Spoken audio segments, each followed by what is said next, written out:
જૂનાગઢ શહેરમાં સતત વરસાદ શહેરના કાળવા ચોક, દિવાન ચોક, મધુરમ, ઝાંઝરડા બસ સ્ટેન્ડ સહિતના વિસ્તારોમાં ભરાયા પાણી, લોકોને ગરમીથી મળી રાહત.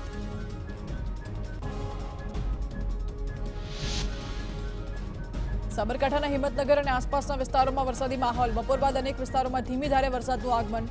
કાંકડોલ અને બેરણામાં પણ વરસાદી વાતાવરણ.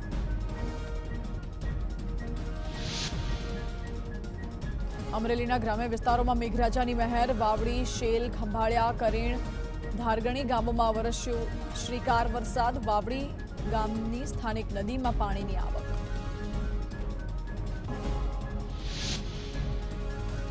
બનાસકાંઠાના વાવ પંથકમાં વીજળી પડતા ઘાસચારામાં લાગી આગ. ડેડાવા ગામે ખેતરમાં રાખેલા ઘાસચારામાં આગ લાગી. દાંતાબાદ વાવ પંથકમાં વીજળીના કારણે ઘાસચારો બળી જવાની બીજી ઘટના.